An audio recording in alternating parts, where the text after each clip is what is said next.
20 قسم دے کھانے کھا کے پاکستان دیاں وڈیاں وڈیاں سیٹاں تے بہ کے دسو اے تساں دین نو دتا کیویں اج تک 70 سال بک بک تسی اسلام دے بارے کرنے ہو. تساں تے مسیتاں دیاں ٹوٹیاں بھی نہ لوائیاں سرکاری خزانے چ. ہاں جی تساں کسے اس پنڈے چلے جاؤ جتھے لوگوں کو روٹی بھی کھان دی نہیں, تساں اتھے بھی مسیت لوگاں اپنے پیٹ کپ کے مسیتاں تعمیر کیتیاں.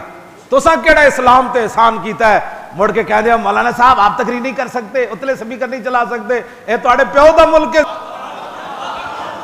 توجہ توجہ توجہ توجہ بات سن. سانو مڑ کے کہہ دیں نہیں جی ایسی باتیں آپ کیوں کرتے ہیں, آپ یہ مولانا صاحب کیسی باتیں کرتے ہیں, میں ایسی باتیں کرتا ہوں جو پڑھی ہیں. پورے 14 اگست اتو لے کے تھلے تک میں نے کوئی اٹھ کے بندہ دسے, میں تو سنیا کوئی نہیں, اگر میں غلط بیان کر رہا ہوں تو میں نے دسو جی نہیں. کسی ایک ذمہ دار آدمی نے جنہ کو اقتدار ہے, جنہ کو بدماشیاں دے سارے سامان, ایک بندہ دسو میں نے جنہیں کیا ہوئے کہ پاکستان کا مطلب کیا لا الہ الا اللہ محمد رسول جی, دسو میں نے کسی ایک نے نعرہ لایا ہوئے کہ پاکستان اس لیے بنا تھا. بس صرف جناب جی پریڈ ہو رہی ہے, جی جھنڈا لہرایا جا رہا ہو, دسو نا پریڈ کیوں ہو رہی, اور دسو نا قائد اعظم 18 لاکھ بندے کیوں شہید کروائے, اور دسو 70,000 مسلمانوں دیاں کڑیاں کیوں چک کے لے گئے سکھ ہندو, اور دسو مسلمان اپنی دھیاں تے گلے کیوں کٹے, دسو مسلمانوں دیاں دھیاں دریاواں تے کھوئیں وچ کیوں چھاڑ ماری, اے دسو نا ساری قوم نو. مڑ کے کہندے ہو پاکستان روٹی کے لیے بنا. جی یہ روٹی نہیں مل رہی تھی قائد اعظم کو, تو اقبال کو رات روٹی نہیں ملی, دونوں کو سویرے اٹھ کے پاکستان بن گیا. اور دسو 1857 تو لے کے 1947 تک کتنے کتنے علماء تے مشائخ تے کتنے عوام مسلمان پھانسیاں چڑھے. ہاں جی جڑے جوانیاں جیلاں وچ انگریزاں دی گئے تے ہڈیاں گل گئیاں. اور دسو نا لوگاں نو علامہ فضل حق خیر آبادی مٹی دے ٹوکرے کیوں چاہے,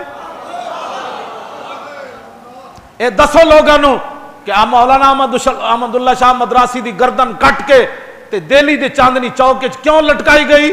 اے دسو نا بہادر شاہ ظفر نو قلعے, ہاں جی او دے قلعے تو آندیاں تک انگریزاں کتنیاں گالاں کڈیاں, دسو نا بہادر شاہ ظفر کو حکومت کھسینہ ہے نا. دسو بہادر شاہ ظفر نو سویرے ناشتے چ او دے پتراں دے پوتریاں دے سر کٹ کے کنے پیش کیتے. تسی سمجھدے ہو بھائی راتی تانوں خواب آئی سویرے پاکستان بن گیا. بدماشو سانو دسو پھر اسی دنیا نو دسیے ٹی ویاں تے, ہاں جی دیکھنا جی پوری قوم رون نہ لگ پئی تے گل کرنا, پھر سلنسر کوئی نہیں کٹے گا.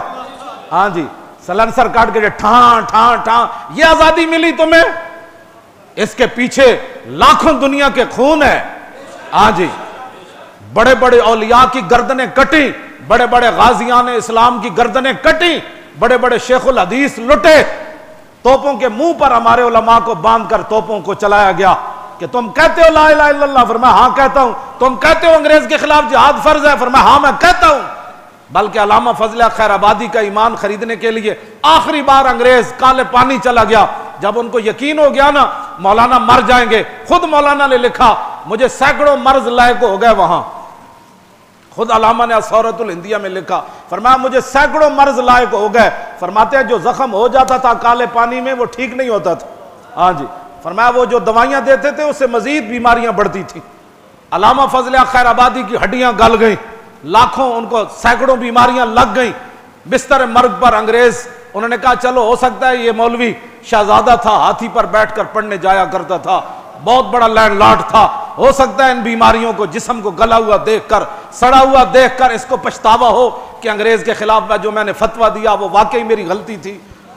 تو علامہ لیٹے ہوئے تھے بستر مرگ پر, آج یا کل مر جانا تھا, مولانا نے شہید ہو جانا تھا. آخری بار انگریز گیا, اس نے وہ فتویٰ جہاد ایسے سامنے رکھا علامہ کے, اکھاں بھی جواب دے گئیاں, دھندلا مولانا نو نظر آندا سی, جدو ساریاں چیزاں اڑ گئیاں تے اکھاں نور کتنا رہ گیا ہونا, لیکن نور مصطفیٰ کی چاشنی ان کی آنکھوں میں موجود تھی. ہاں جی فدایت محمدن خیر البرایا. جدو تک مولانا مٹی چان دے قابل رہے نا انگریزاں دی منج دا لباس پا کے, تے مولانا خود فرماندے میں مٹی چاہ کے بھی انگریزاں نو سنا کے میں پڑھدا ہوندا سی. تساں کی سمجھدے ہو کہ اساں اس محبوب نال وفا کر دیاں گے؟ فدایت محمدن خیر البرایا علیہ صلاۃ ربی و سلام ربی. ہاں آپ فرماندے سن میں اس محبوب تے ہن بھی قربان ہاں. ہاں جی